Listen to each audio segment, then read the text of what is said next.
የእስራኤል ጦር በዌስት ባንክ በስደተኞች ካምፕ 25 የመኖሪያ ህንፃዎችን ሊያፈርስ መሆኑ ተጠቁሟል። የአካባቢው ባለስልጣናት እስራኤል በያዘችውና የፍልስጤም ግዛት ተደርጎ በሚቆጠረው ሰሜናዊ ዌስት ባንክ በኑር ሻምስ የስደተኞች ካምፕ የሚገኙ መኖሪያ ቤቶችን ነው ልታፈርስ መሆኑን እየገለጹት። የስደተኞች ካምፑ የሚገኝበት የቱልካረም አስተዳዳሪ የሆኑት አብደላ ካሚል የመኖሪያ ህንፃዎቹን የእስራኤል ጦር የማፍረስ እቅድ እንዳለው እንደገለጸላቸው አረጋግጠዋል። እንዲወድሙ የታቀደላቸው የመኖሪያ ህንፃዎች 100 የሚሆኑ ቤተሰቦች የሚኖርባቸው ስለመሆናቸውም ተመላክቷል። በእስራኤል ጦር እቅድ መሰረት እነዚህ የመኖሪያ ህንፃዎች ከሁለት ቀናት በኋላ እንደሚፈርሱም ተጠቁሟል። ከቤት ንብረታቸው ተፈናቅለው በኑር ሻም የስደተኞች ካምፕ የሚገኙት ነዋሪዎቹ የመኖሪያ ህንፃዎቹን የማፍረስ እቅዱን ተቃውመው ሰልፍ ስለመውጣታቸውም እየተገለጸ ነው። ተቃዋሚዎቹ ከወታደራዊ ተሽከርካሪዎች ፊት ሆነው ተቃውሟቸውን ማሰማታቸውም ነው የተጠቆመው። የፈረሳ እቅዱን በመቃወም ወታደራዊ ተሽከርካሪዎች ወደ ካምፑ እንዳይገቡ ጭምር ስለማድረጋቸውም ተሰምቷል።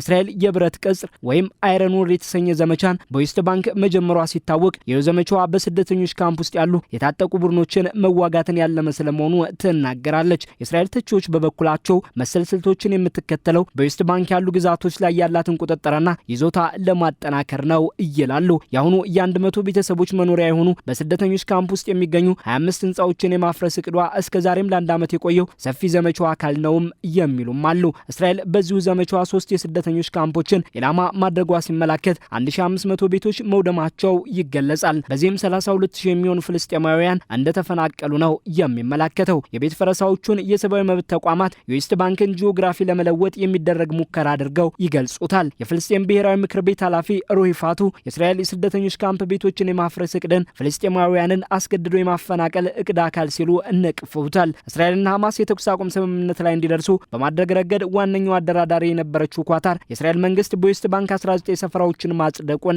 ኮንናለች። በተባበሩት መንግስታት ድርጅት የእስራኤልና የፍልስጤም የሁለት ሀገርነት መፍትሄ መሰረት እስራኤል በያዘችው ዌስት ባንክ የምታደርጋቸው ሰፈራዎች ህገወጥ ተደርገው ይቆጠራሉ። በመቶዎች የሚቆጠሩ ሀገራትም በቅርቡ እስራኤል በዌስት ባንክ የምታደርጋቸውን ሰፈራዎች እንድታቆም በተባበሩት መንግስታት ድርጅት ጠቅላላ ጉባኤ ላይ መስማማታቸው ይታወሳል። ሆኖም የእስራኤል መንግስት በዌስት ባንክ በሚያደርጋቸው የሰፈራ ፕሮግራሞች ቀጥሏል በሚል ይከሰሳል። የኳታር የውጭ ጉዳይ ሚኒስቴር እስራኤል አዳዲስ ሰፈራዎችን ማጽደቋን በመኮንን በያዘቻቸው የፍልስጤም ግዛቶች እስራኤል እያደረገች ያለችውን የሰፈራ ፖሊሲን ዓለም አቀፉ ማህበረሰብ በማስቆም የህግና የሞራል ኃላፊነቱን ይወጣ ሲል አሳስቧል። በመቶዎች የሚቆጠሩ ሀገራት በተባበሩት መንግስታት ድርጅት የቅርብ ጠቅላላ ጉባኤ ላይ እስራኤል በጦርነት ከያዘቻቸው የፍልስጤም ሆነ የሶሪያ ግዛቶች ለቃ በጎርጎሮሳውያኑ 1967 ወደ ነበረችባቸው ድንበሮች እንድትመለስ ማሳሰባቸው ይታወቃል። በተባበሩት መንግስታት ድርጅት የሁለት ሀገርነት መፍትሄ መሰረት ዌስት ባንክ የፍልስጤም ሀገር ግዛት አካል ሆኖ ይቆጠራል። እስራኤል በሌላ በኩል የዓለም አቀፉ ወንጀለኞች ፍርድ ቤት ስለ ጋዛው ጦርነት የሚያደርገውን ምርመራ እንዲያቋርጥ ያቀረበችውን ጥያቄ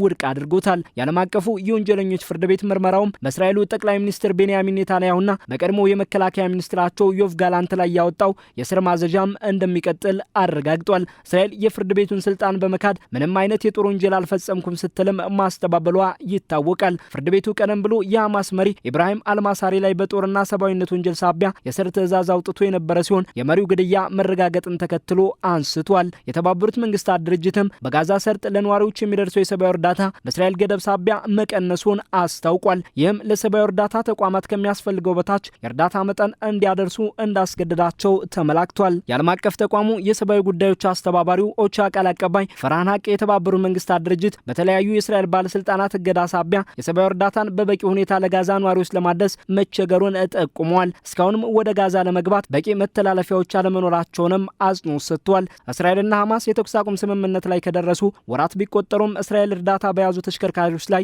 የምታደርገው ጥብቅ ቁጥጥር የእርዳታ አቅርቦት መጠንና ፍጥነቱን እንደጎዳው እየተመላከተ ነው። ይሄው የእርዳታ ተሽከርካሪዎች ቁጥጥር ሁኔታ የተኩስ አቁም ስምምነቱን የሰብአዊ ጉዳዮች ፕሮቶኮልን የሚጥስ መሆኑም ይገለጻል። ከተኩስ አቁም ስምምነቱ ወዲህ እስራኤል በጋዛ የምታደርገውን ጥቃትም መቀጠሏ ይመላከታል። ባሳለፍነው ሳምንት ቅዳሜ አድርጋው በነበረው ጥቃትም የሐማስ ወታደራዊ ማምረት ክፍል ኃላፊን ኮማንደር ራይድ ሳድን ከጋዛ ከተማ ውጭ ባደረገችው ጥቃት ህይወታቸው እንዲያልፍ ማድረጓ ተመላክቷል። የተኩስ አቁም ስምምነቱ ከተደረገ ወዲህ የኮማንደሩ ግድያ የከፍተኛ ወታደራዊ አዛዥ ግድያ ስለመሆኑም ሐማስ በመግለጫው አስታውቋል። በዚሁ ጥቃት የ5 ሰዎች ህይወት ስለማለፉም ነው የህክምና ባለስልጣናት ያመላከቱት። የሐማስ ዋነኛ ተደራዳሪውና በስደት ላይ የሚገኙት ሀሊል አልሃያ ጥቃቱ ከተኩስ አቁም ስምምነቱ ወዲህ የከፋው መሆኑን ገልጸዋል። የእስራኤል ድርጊት የስምምነቱን ዘላቂነት አደጋ ላይ ይጥለዋል ሲሉም አጽንኦት ሰጥተዋል። አልሃያ አደራዳሪዎችን በተለይም ዋነኛዋን አሜሪካን እስራኤል ለስምምነቱ ተገዥ እንድትሆን እንዲያደርጉ መጠየቃቸውን ገልጸዋል። ሐማስ በበኩሉ ለእስራኤል ድርጊት ምላሽ የመስጠት መብት አለኝ ሲል